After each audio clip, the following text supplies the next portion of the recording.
All right, so I've been out and cleared my head and thought this one through, this Fulham 2 Forest one, and I'm just not happy, sir. If you don't want to hear a ranty moan, we'll see you on God tonight. If you do, let's get into the video.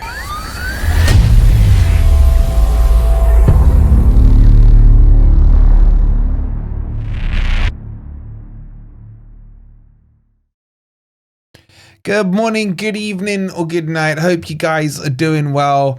And welcome to my post-match thoughts on Fulham 2, Forest 1.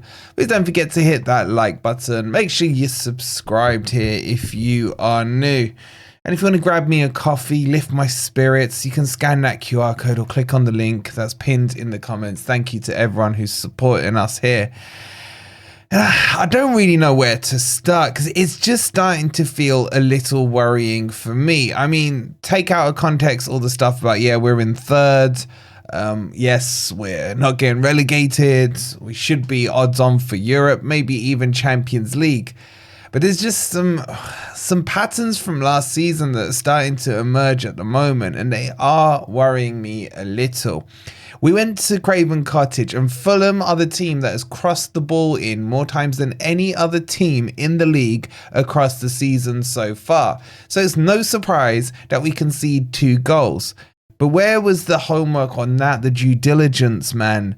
The understanding that that was going to be their game. Blocks, stop the crosses, stop the goal. It should have been that simple when it came to Fulham. And both their goals come from these crosses. And that in itself was frustrating. More frustrating for me, though, was the lack of energy, I think is probably the word I would use with the players. There was no closing down. There was no real spell, I felt, with Forest with that on top. Maybe 2 minutes in the first half, 2 minutes in the second half, here and there. There was never any consistent spell where we were in control of the match, even if we were out of possession. And Nuno said it in the post-match. He said he felt that we had control for a couple of minutes in the second half and then we lost our way. And that in itself annoyed me even more because what that tells me is he saw what we were all seeing yesterday, that the 3-4-2-1 or the 3-5-2, however you want to phrase the setup formation, wasn't working. You could see it from before half-time. And he should have changed it at half-time. But even if he didn't change it at halftime, he needed to react, which he's now fessed up to when he saw it a couple of minutes after halftime. And it was kind of what I'd call inshallah football, man. Pray to God and hope for the best. And what happens? We concede the goal, then he reacts. And look, Nuno's been brilliant in what he's done at Forest. And by me critiquing what he's doing doesn't mean I think he's a crap manager or anything like that. Everyone has their flaws. I have my flaws, believe it or not, right? It doesn't mean that if I criticize myself or if I critique someone, it means I don't like them. I'm just pointing out changes that could have been made.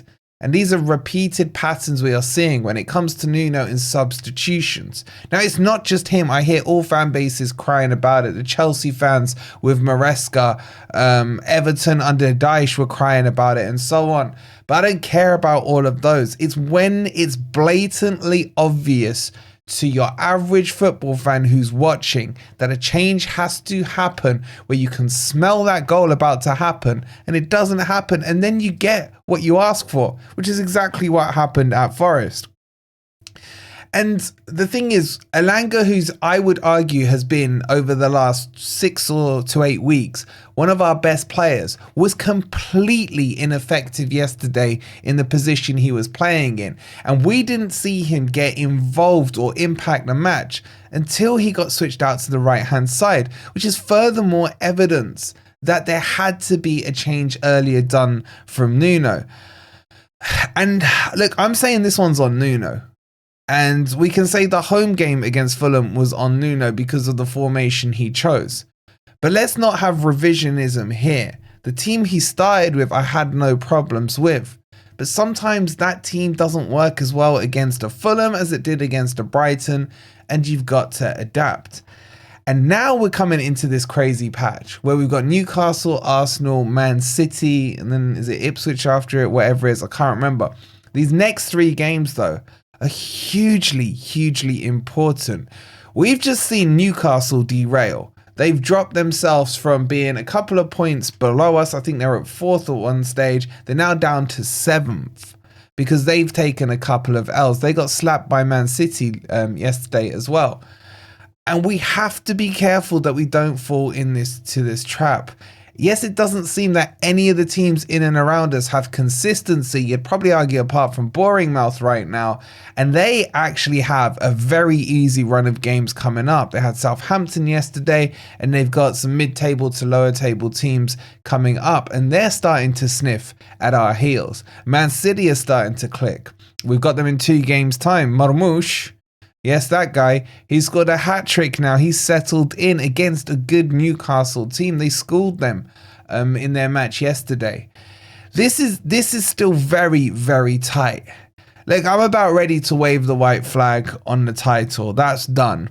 I still think Arsenal will drop off. I think Liverpool may be crowned champions come the end of March, beginning of April, somewhere really early like that, if things carry on the way they are, because no teams are being consistent. Even Arsenal yesterday struggled against Leicester, and I think that's what's driving my disappointment, because we had that Chelsea result go for us. We had technically Newcastle lost points even though Man City gained. There was a chance there to gap Newcastle even further before we played them, which meant we could go into next week's game knowing just get a draw. Just get a draw, keep the gap the same. That's good for us. But we haven't done that. And within these next 3 games, we need to get, I would say, at least 4 or 5 points. A win, 2 draws, something like that would be really important. I guess if we're going to lose, it depends who you lose to. You'd probably say it's better to lose to Arsenal now and say maybe let them go. I don't know. I'm just getting worried. At this end of the table, it's a lot harder to fight for these points. And I'm still looking at this squad depth and thinking to myself, it ain't there. It ain't there. I know Taiwo's going to be back in a game or 2, but a fit Taiwo or not, the debate we've had over the last week, let's be real, is he good enough? Is he good enough to back up Chris Wood as it is? And then the players that came on yesterday, how much did they impact the game? Sangare came on, looked a little bit tidy, but wasn't an attacking impact that we needed. Jota Silva was brought on late. He didn't do much. Who was the other side? I thought Callum Hudson-Odoi had an impact when he came on. I don't know. I'm just frustrated because I can see signs of cracking in this team. And that's what's worrying me. And cracks can, turn into big cracks. And then the whole foundation collapses. Now, I'm not going, and you're probably going to say, oh, you're flip-flopping. You're going from one extreme to the other. Title race to relegation overnight. I don't really care if that's what people think. I'm just giving you my actual thoughts on the game. I'm just frustrated because I know we're better than this. But what I will say as well on this style of football is that you have to have a plan B. You can't just concede a goal to Fulham and then continue irrespective of the scoreline, in the same manner that you were going on and hoping that we get what we got in the first half, fluked ourselves an equaliser, and then just continued and hoped that maybe we could hold out for 45 minutes. It don't work like that in the Premier League. If you go behind in a game, the best way to get back into the game is to react, to press, to move your line up 5 yards, just to do something that's different. They were so comfortable against us yesterday that it was almost embarrassing. They were pinging and passing the ball left, right and centre. And this is a team that have been struggling. I don't think they've won in their last 5 home games. But Charity FC turns up, rocks up. I know people say Fulham are a bogey team to us. I mean, we beat them last year. We beat them in our promotion season. So they're not on Boring Mouth's level in terms of boginess. But I get that. But we can't hide behind that as an excuse. For me, that one's on Nuno. I just don't think his subs are right. I don't think he smelt the danger quick enough. He's got to sharpen up because Newcastle are going to be at the next game with a point to prove. Having held 4 to Man City, they've got to come out firing. I think, isn't that back-to-back losses, or they've lost their last 3 games in the league or something like that? They've got to come out firing, and That worries me more because we are always that perfect team for a team that's on a bad streak to come and hit us with. So let's see what happens there. I don't know. I'm just venting a little. We got grumpy old Reds later on. We'll see what the boys have to say about it. But let me just leave you with this stat. Fulham had 24 shots in the game and we had 8. From their 24, 10 were on target and 2 were from us. And one of them was obviously the goal. Our XG was 0.4. Theirs was like 2.24, I think it was, something like that, or 2.44. You can't win games or get anything out of it with an XG of 0.4. The creativity was terrible yesterday. It really was. All right, let me finish on a positive. We're third. But Chelsea were fourth yesterday, or on Friday. Now they've dropped out of the top 4 and a 6th. And I don't want that to happen to us. We've got to sharpen up. Get your thoughts in down below. We'll see you tonight on Grumpy Old Reds. I think it's about 7 o'clock, 7:30, something like that. If you can bring yourself to do it after this depressing video and haven't already, make sure you've hit that like button.